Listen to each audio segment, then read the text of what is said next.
3 days aboard, the steady vigil had taught Yura many things about humans that contradicted almost everything she had heard before. And the most confusing lesson was that Dahi Kang seemed to want nothing from her at all. This was impossible to accept.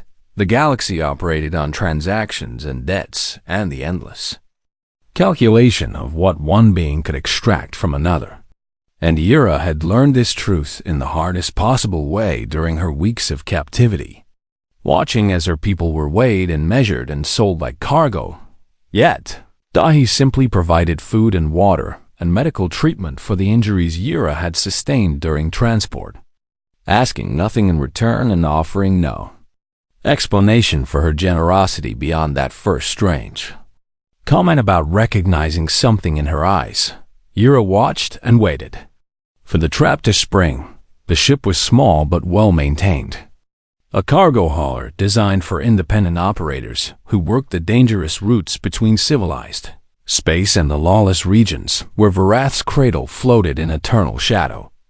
Dahi spent most of her time in the cockpit or the engine room, checking systems and plotting courses and handling the thousand small tasks that kept the ship flying. And she left Yura alone except for meals and brief check-ins. On the fourth day, Yura finally gathered enough courage to leave her quarters and explore, finding Dahi in the small galley, preparing what humans apparently considered food. "You can sit," Dahi said, without looking up from her work. "There's water in the dispenser, and I found some dried vegetables that should be safe for your digestion." Yura sat and accepted the water and watched the human move around the tiny kitchen with practiced efficiency. And she noticed things she had been too frightened to see before. Dahi carried herself like a soldier, even in civilian clothes, with perfect posture and economical movements and eyes that constantly scanned her surroundings for threats. And there were scars on her hands and forearms that spoke of violence survived. "You were military," Yura said, surprising herself with the observation. Dahi paused for just a moment before continuing her work. "United Earth Defense Course. Sergeant First Class. Discharged 18 months ago." "Why were you discharged?" "That is a long story." The human did not seem angry at the question, only tired in a way that went deeper than physical exhaustion. And Yura recognized that weariness because she felt it in her own bones. "I do not understand why you saved me," Yura said, returning to the question that had haunted her since the auction. "I have nothing to offer you. I cannot pay you back. I am not useful for labor or information or anything else that has value." Dahi finally looked at her, and there was something in those dark human eyes that Yura could not identify. "Where I come from, we have a saying that the measure of a person is how they treat those who can do nothing for them." She set a plate of food on the table and sat across from Yura. "I was at Varath's cradle to deliver cargo. Nothing illegal, but nothing pleasant either. Supplies for the station that I did not ask too many questions about because I needed the credits to keep flying." She paused, and her jaw tightened with something that looked like shame. "I heard the auctions while I was waiting for payment, and I told myself it was not my business, that I could not save everyone, that getting involved would only get me killed. But you did involved. I saw you on that platform, and I saw my younger sister. She died in a raid when I was 14, and I could not save her either." The confession hung in the air between them, heavy with old grief that had never fully healed. "I could not save everyone in that market," Dahi continued, "but I could save you. And maybe that counts for something, maybe it does not. But I had to try."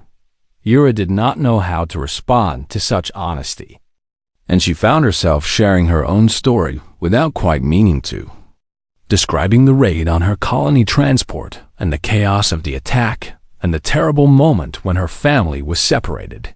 She spoke of her parents who had been killed trying to protect the children, and her older brother who had been shot when he tried to fight back, and her younger siblings who had been sold to the Crothians before she could even say goodbye. Dahi listened without interrupting, her expression steady, but her hands gripping her cup with white-knuckled intensity. The Velith use light to communicate.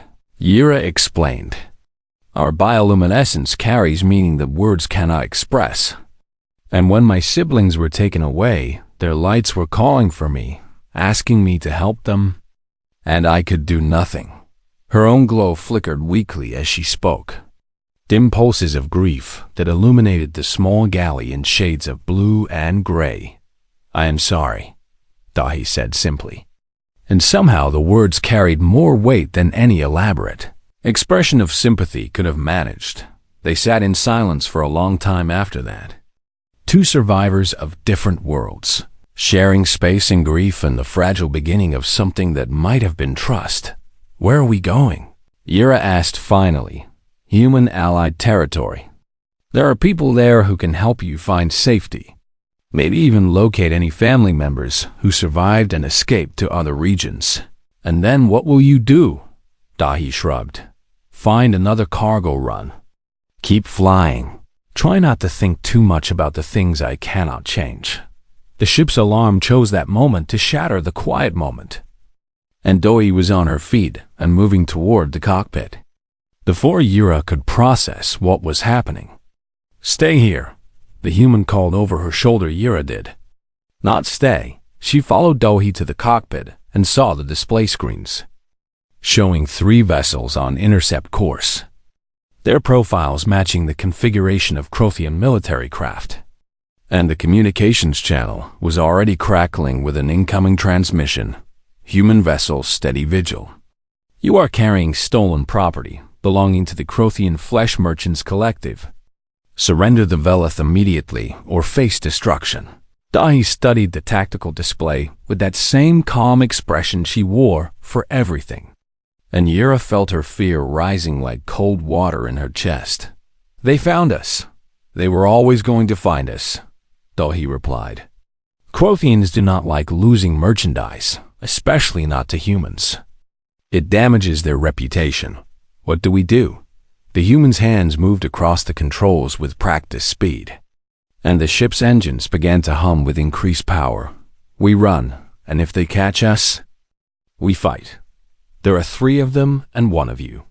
Dahi looked at her with something that might have been a smile, though it did not reach her eyes. I have faced worse odds. The steady vigil banked hard and accelerated into the dark between stars, with death following close behind. The cage smelled of fear and death and the waste of creatures who had given up hope long ago.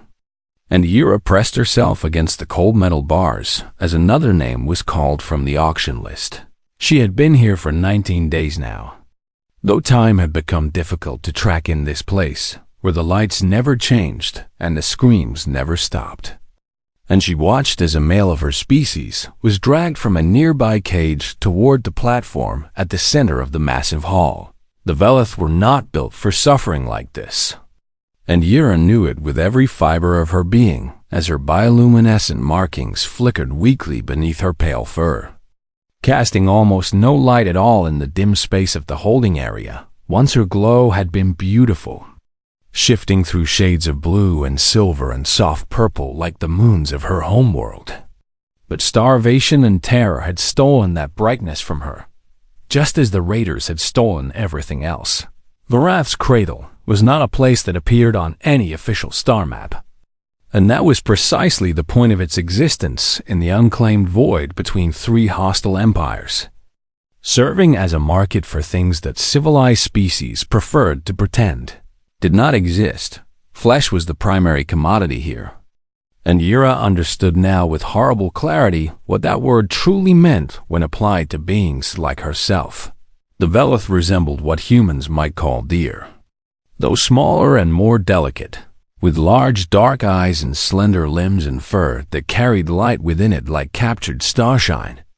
And these qualities made them valuable to certain buyers for reasons she could not bear to consider. Lot 47. The auctioneer announced in a voice that carried across the hall through speakers mounted on every pillar. Female Velith, young adult, suitable for breeding stock or immediate harvest. Opening bid at 3,000 credits. Yira heard the words and felt nothing because feeling had become too dangerous and too exhausting. And she simply watched as the bidding began for another soul who would leave this place only to find worse. Horrors waiting at Crothian Butcher Collective won that auction, as they had won so many others. And Yura saw the buyer's representatives move forward to claim their purchase with tools and restraints. Designed for livestock, the Crothians were massive beings covered in thick scaled hide, with forearms and mouths full of teeth meant for tearing flesh. And they had built an empire on the consumption of other sentient species Yura's younger siblings had been sold to, Crothians on the third day after the raid. And she had not been able to watch as they were taken away. Lot 48, her number, the cage door opened and rough hands grabbed her, belonging to station workers who handled the merchandise with the casual indifference of those who had long ago stopped seeing their cargo as people. Yura did not struggle because struggling only brought pain and never brought freedom. And she let herself be carried to the platform where bright lights blinded her and hundreds of eyes examined her. From the shadows of the auction hall, female Velith. Young adult, excellent condition despite transport stress. Bioluminescence intact. Suitable for breeding stock or immediate harvest or specialty entertainment venues. The auctioneer's words reduced her entire existence to a list of features. And Yura stood on trembling legs as the bidding began. 3,000 from the Crothian delegation. 3,500 from Sylvan Entertainment Holdings. 4,000 from the Crothian delegation. The numbers climbed, and Yura's fate was decided by creatures who saw her only as meat or merchandise. And she felt the last fragments of hope crumbling inside her chest. Like ash, 5,000.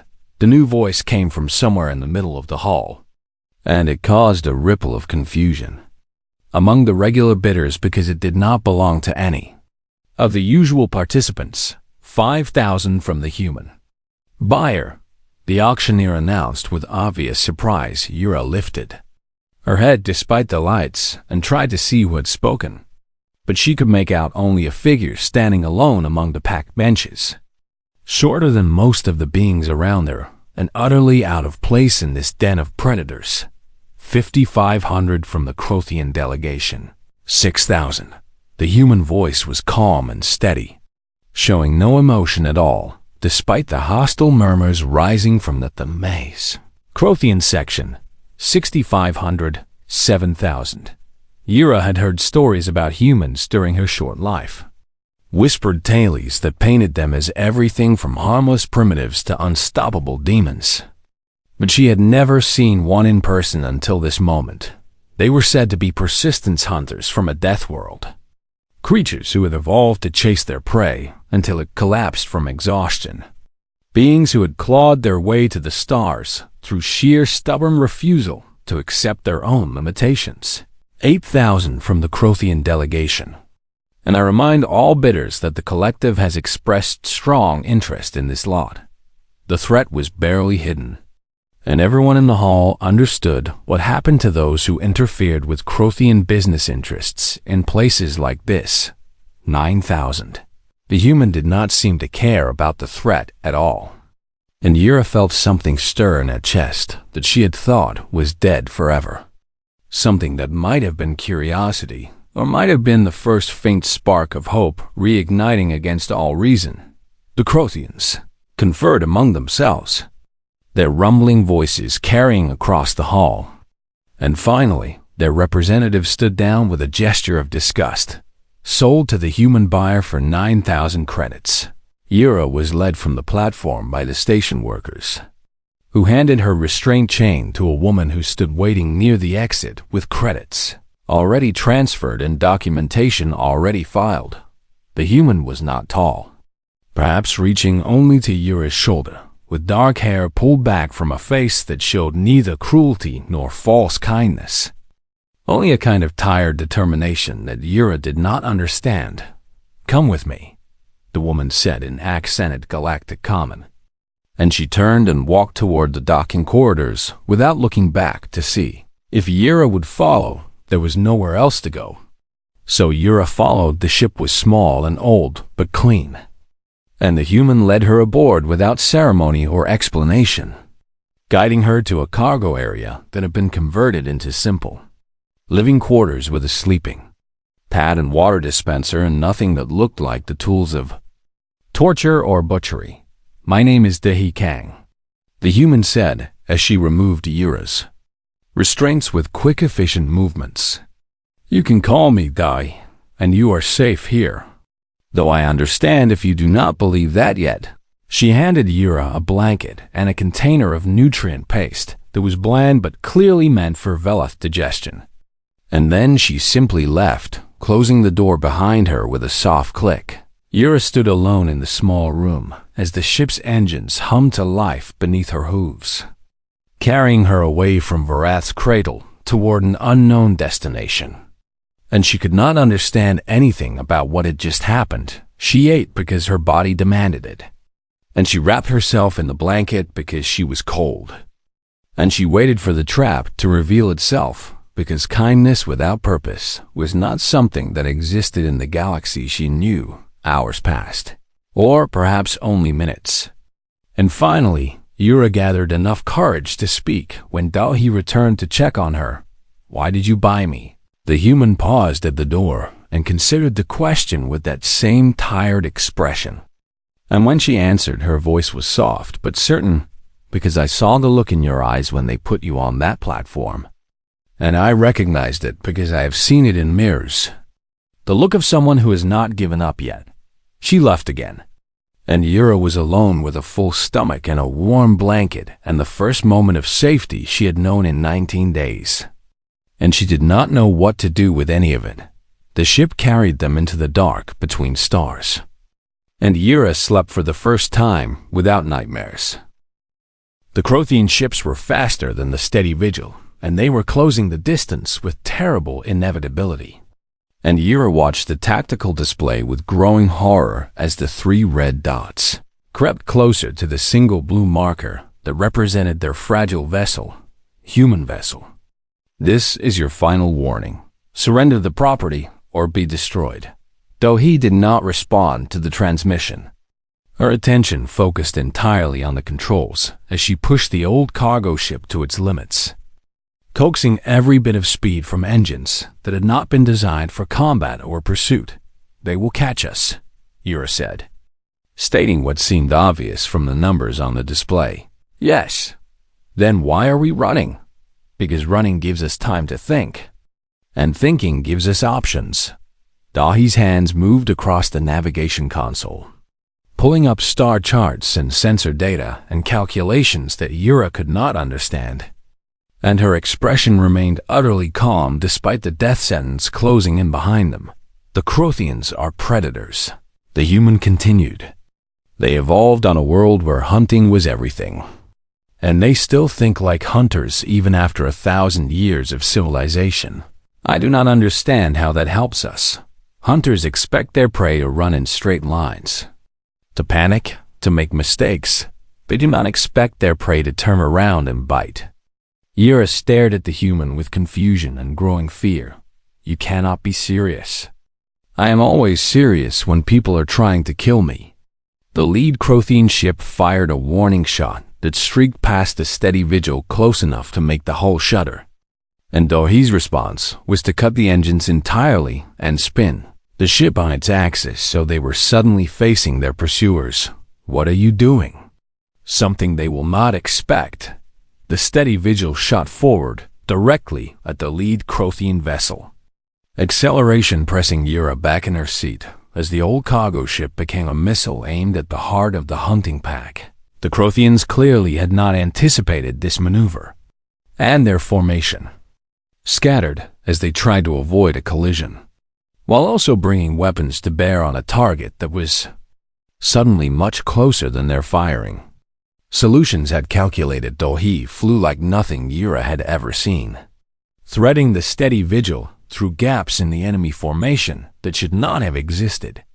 Using the cargo ship's smaller size and greater maneuverability to stay in blind spots and sensor shadows, the Crothians fired. But their shots went wide or struck each Others shields as they tried to track a target that refused to behave like prey should behave.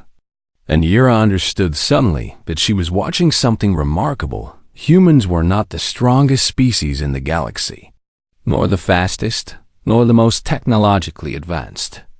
But they had survived their death world by being adaptable and stubborn and absolutely unwilling to accept defeat. Dahi demonstrated this principle with every impossible turn and desperate gamble, pushing herself and her ship beyond all reasonable limits through sheer force of will. Deploying countermeasures, the cargo bay doors opened and containers tumbled into space, scattering across the battlefield as obstacles and decoys. And one Crothian ship plowed directly into a cluster of them with a satisfying crunch of metal on metal. One down, but the damage was not fatal. And now the Crothians were angry as well as confused, their transmissions filled with snarling threats and promises of slow death for the human who had dared to humiliate them. The second ship managed to get a targeting lock, and Dohi responded by venting atmosphere from the port airlock, using the explosive decompression as thrust to spin the steady vigil out of the firing line at the last possible moment. The shot meant for them struck the third Crothian vessel instead, overloading its shields and sending it spinning away with hull breaches and system failures. 2 down. Yura could not believe what she was seeing. This single human in her battered cargo ship, systematically dismantling a Crothian hunting pack through nothing but skill and audacity and complete disregard for her own survival. The remaining Crothian was screaming now, promising to eat Dohi's organs while she still lived and mount her skull on his trophy wall. And the human responded by activating a system Yura had not noticed before. A point defense laser, hidden beneath a panel on the ship's belly, flickered to life and raked across the Crothian sensor array with surgical precision. Blind and furious, the last hunter fired wildly in all directions, and Dohi simply flew circles around him until his weapons overheated and his engines began to fail from the strain of trying to track an enemy he could no longer see. This is not overhuman. The collective will hunt you across the galaxy. You will never know peace. You will never know safety. Dohi finally opened the communication channel. Then I will be waiting.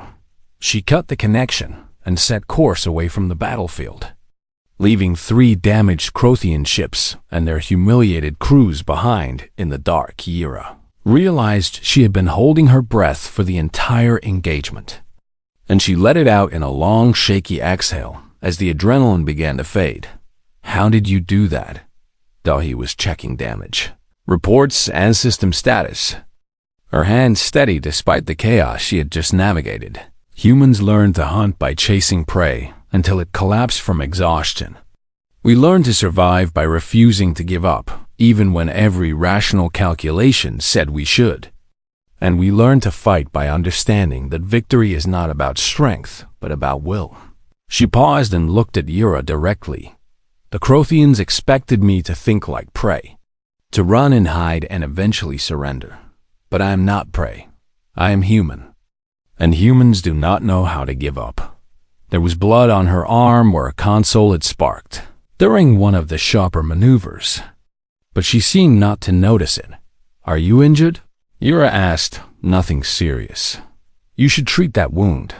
I will, but first I need to set a new course. The Crothians will call for reinforcements, and I do not want to be here when they arrive. She turned back to the navigation console and began plotting jumps. There is a human military outpost 3 days from here. They can offer protection while we figure out next steps. Will they help us? Dohi's expression flickered with something complicated. Old pain and old anger and old regret all mixed together. They will help you. What they will do with me is less certain. Why? Because I was discharged from the military for disobeying orders. And the commanding officer of that outpost is the man who testified against me at my tribunal. She finished the calculations and engaged the jump drive. But he is also a good man despite everything. And he will not turn away someone in need. That much I know for certain. The stars stretched and blurred as the steady vigil leaped into hyperspace, carrying two survivors toward uncertain sanctuary and the ghosts of old wars that had never truly ended. Yira looked at the human who had saved her life twice now. This strange small creature who fought like a demon and spoke of kindness like it was the most natural thing in the world. And she felt something shifting in her understanding of the galaxy. Perhaps not everyone calculated the value of lives in credits and flash. Perhaps some people simply refused to let the darkness win. The bunker shook with every impact as Sylvan weapons battered the outer defenses of Fort Kiansa. And Yira huddled with a dozen other civilians in the reinforced chamber 3 levels. Below the surface, while the sounds of battle raged above, she could not stop thinking about Dahi. Fighting somewhere in those corridors? The small human who had saved her life and asked nothing in return. And the helplessness of waiting was worse than any fear she had felt before. The Sylvan were renowned throughout the galaxy as perfect hunters, beings who had evolved on a world where every creature was prey to something larger. And they had survived by becoming the most efficient killers their planet had ever produced. Their ships had breached the outer perimeter within the first hour. And now ground forces were cutting through the base level by level, moving toward the secure areas with methodical precision. "They are coming for you," one of the other civilians whispered. A human technician whose face was pale with terror. "We should hand you over before they kill everyone." "Quiet," another human snapped. "We do not surrender people to butchers." The argument spread through the bunker, fear making some voices sharp and desperate, while others held firm to principles that might get them killed. And Yira listened to humans debate whether her life was worth risking theirs. She thought about her siblings sold to the Crothians, about her parents dead in the raid, about all the members of her species who had been consumed by predators, who saw them as nothing but meat. She thought about Dahi's words, that the measure of a person is how they treat those who can do nothing for them, and she made a decision. "I am going." The bunker fell silent. "If the hunters want me, then I will give myself to them. I will not let more people die because of me. Stay where you are." The human who had defended her said, "The soldiers are holding the line. We just need to wait for reinforcements. How long? I do not know." Yira moved toward the door. "Then I cannot wait." She slipped out before anyone could stop her, her hooves clicking on the metal floor as she made her way through corridors that echoed with distant gunfire and the screams of the wounded. She did not have a plan beyond drawing the hunters away from the bunker, giving the civilians a chance to survive, even if she did not, repaying in some small way the kindness that Dahi had shown her. The Sylvan found her on level 2. 3 hunters who moved with fluid grace through the smoke and debris of a breached security checkpoint, their elongated bodies covered in dark scales that absorbed light, and their eyes gleaming with predatory intelligence. The Velith, finally. "Our contract is nearly complete." Yira stood her ground despite every instinct screaming at her to run. "Take me and leave these people alone. We will take you regardless." The humans are simply entertainment. They advanced toward her with weapons raised, savoring the moment as predators always did. And Yira felt the terror rising in her chest like a wave that would drown her. But she also felt something else. She remembered her homeworld and the dark forests where her species had evolved, hunted by predators far larger and faster than themselves. And she remembered the gift that evolution had given them to survive. The Velith were bioluminescent because light was a weapon in the darkness. Yira gathered every fragment of energy her starved body could produce, drew on reserves she did not know she had, and released it all in a single blinding cascade of pure white radiance. The Sylvan screamed as their sensitive eyes overloaded, stumbling backward with claws pressed to their faces. And Yira heard answering shouts from somewhere behind her, human voices, human boots, human weapons opening fire on the disoriented hunters. Dahi emerged from a side corridor with a squad of soldiers at her back. Her face smeared with blood and smoke, but her eyes blazing with fierce determination. And she cut down the Sylvan with precise efficiency before they could recover. I told you to stay in the bunker. I could not just hide while people died for me. Dahi looked at her with an expression that mixed exasperation with something that might have been pride. That was incredibly stupid and incredibly brave. I learned from watching you. The battle continued for another 2 hours. But the tide had turned with that moment.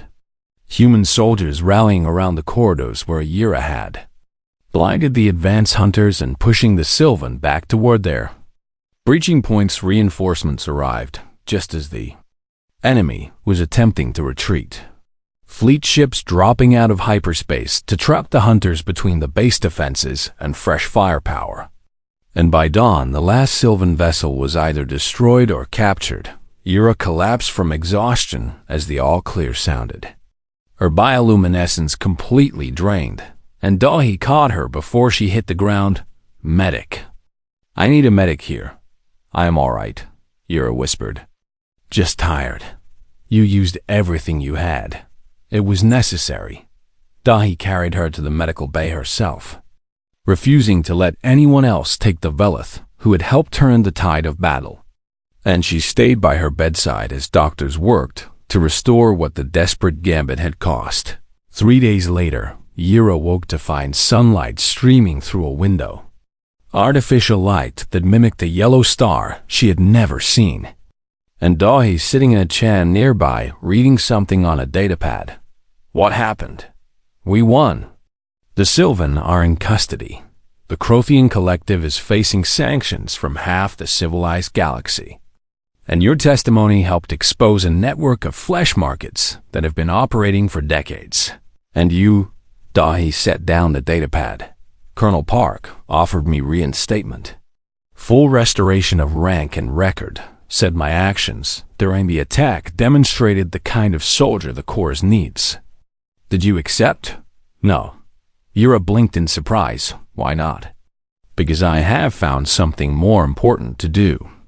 The human pulled up a star map on her datapad, showing dozens of points marked across the galaxy in red. These are other markets. Other stations, other places where people like you are sold and forgotten. The intelligence we captured from the Sylvan included locations that nobody knew about before. She looked at Yura with quiet determination. There are more people out there who have not given up yet. People waiting for someone to see them. And I think I would like to be that someone. Yura felt her glow strengthening for the first time since the battle. Soft blue light spreading across her fur like the dawn of a new day. You cannot do this alone. I was hoping I would not have to. The words hung between them. An offer and a question and a promise all wrapped into one. I am still weak, Yura said. I am still afraid. I do not know how to fight or fly a ship or do any of the things you do. I can teach you. Why would you want me? Because you walked out of that bunker ready to die for people you did not know. Because you burned yourself out to save soldiers who had never met you. Because you are exactly the kind of person I need watching my back. Yura considered this, the path being offered to her. The chance to turn her suffering into something meaningful. Then we should go find them, she said. The ones who are waiting, Dahi smiled. A real smile that reached her eyes for the first time since they had met. Then let us get started. The steady vigil departed Fort Kiansa 3 days later. Its cargo hold empty, but its purpose full. Carrying 2 survivors of different worlds toward whatever challenges waited in the dark between stars. They did not know what they would find or whether they would survive the finding. But they knew one thing with absolute certainty. No one else would be left behind, not while they had breath in their bodies and fire in their hearts and the stubborn refusal to let the galaxy win. Some things were worth fighting for. Some people were worth dying for. And sometimes the smallest acts of kindness could light the way through the darkest night. The stars spread before them like a promise. and they flew toward the future together. Fort Kiansa rose from the gray surface of an airless moon like a monument to human stubbornness. All sharp angles and reinforced walls and weapon emplacements pointed at a sky that had tried many times to kill everyone inside. Dahi guided the steady vigil toward the landing pads with obvious reluctance, her shoulders tight with tension that had nothing to do with piloting. And Yura understood that this place held painful memories that the human had hoped never to revisit steady vigil. You are cleared for landing on Pad 7. Be advised that Colonel Park has been notified of your arrival and requests your presence immediately upon docking. Understood. Dahi set the ship down with her usual precision and then sat motionless in the pilot's seat for a long moment, staring at the familiar walls of the base through the viewport. I will go meet with the Colonel, she said finally. You should stay on the ship until I know how this is going to go. No. The words surprised them both. I'm coming with you, Yura continued. You saved my life, and I will not hide while you face whatever is waiting for you here. Dahi studied her with an unreadable expression. This could be unpleasant. I was sold for slaughter 3 weeks ago. I can handle unpleasant. Something that might have been approval flickered across the human's face. All right then. Fort Kiansa was bustling with military activity. Soldiers and support staff moving through corridors with the purposeful efficiency of people who lived under constant threat. And many of them stopped to stare at the unlikely pair walking toward the command center. Yura drew attention because the Velith were rare in human territory. Fragile creatures who did not often survive the dangers of space travel. But Dahi drew attention because she was recognized. Whispers followed them through the halls. Some hostile and some sympathetic and some simply curious. And Yura heard fragments of conversation that painted a picture of the woman walking beside her. That is the one who disobeyed orders on Kepler Station. I heard she saved 200 civilians. I heard she nearly got her entire squad killed. Court-martial should have put her in prison. Dahi ignored all of it, walking with her head high and her expression blank. And Yura found herself respecting the human's composure in the face of such obvious judgment. The command center was dominated by a large tactical display showing the region around Fort Kiansa. And standing before it was a man in his 50s with graying hair and a face that had seen too many battles to be surprised by anything anymore. Sergeant Kang. Or should I say former sergeant. I did not expect to see you again. Colonel Park, I did not expect to be here. But circumstances have changed. The colonel's eyes moved to Yura, and his expression shifted slightly. Something complicated passing behind his steady gaze. I received reports of your encounter with the Crothian hunting pack. Impressive flying, reckless but impressive. They were trying to kill us. They are trying to do more than that now. The collective has placed a bounty on your ship and everyone aboard it. And they have hired Sylvan trackers to collect. Yura felt ice form in her stomach at those words. Because everyone knew the reputation of the Sylvan. Hunters who had never failed to catch their prey in recorded history. That is why I am here, Dahi said. I am not asking for myself, but this Velith has done nothing wrong except be born a species that others want to consume. She deserves protection. And what about you? I will take whatever you decide to give me. The colonel was silent for a long moment, studying both of them with an intensity that made Yura want to shrink away. And when he finally spoke, his voice was heavy with old conflicts. You violated direct orders on Kepler Station. You abandoned your assigned mission to rescue civilians that command had already written off as acceptable losses. And you nearly destroyed your career and your freedom for people you had never met. Yes. Why? The question seemed to hang in the air. And Yura watched Dahi struggle with an answer that had probably haunted her for 18 months. Because they were people, and they were dying, and I could help them. Because the orders were wrong. Because I would rather live with disgrace than live knowing I let innocent people burn when I had the power to save them. even if those people were not human. Species does not matter when someone is screaming for help. The colonel turned to Yura. You, Velith, tell me about this woman who bought you from an auction house and fought off 3 Crothian warships to keep you alive. Yura found her voice despite her fear. She gave me food when I was starving, and medicine when I was injured, and kindness when I expected only cruelty. She asked nothing from me in return. She told me that the measure of a person is how they treat those who can do nothing for them. She paused and gathered her courage. I have seen much evil since my people were attacked. I have seen what the galaxy does to those who are weak and alone. But I have also seen what one human can do when she decides that something matters more than her own survival. The colonel's expression softened almost imperceptibly. The political climate has shifted since your tribunal. The flesh markets have become a diplomatic problem that can no longer be ignored. And evidence of their operations would be valuable to certain ongoing negotiations. He looked at Dohi. If you provide testimony, and if the Velith shares her account of the raid and the auction, official protection can be arranged, not just for her but for you as well. I did not come here for protection. I know. That is precisely why I am offering it. A junior officer burst through the door before anyone could respond. Colonel, we have multiple contacts dropping out of hyperspace, Sylvan signatures. They found us. Park's expression hardened into the mask of a commander preparing for battle. How many? 6 ships. All heavy assault configuration.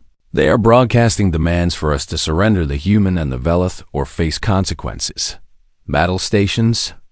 All personnel to defensive positions. Notify Fleet Command and request immediate reinforcement. The base erupted into organized chaos as soldiers ran to their posts. And Dahi turned to Yura with urgency in her eyes. Go to the secure bunker on level 3. Stay there no matter what happens. What about you? I am going to help defend this base. It is the least I can do. Park handed her a sidearm without ceremony. Try not to disobey any orders this time. I will try to make sure no orders need disobeying. Yura was escorted away by a young soldier who looked barely old enough to be in uniform. And as she descended into the protected levels of Fort Kiansa, she heard the first explosions of Sylvan weapons impacting the outer shields. The hunters had found their prey. Now the only question was whether humans were stubborn enough to drive them away.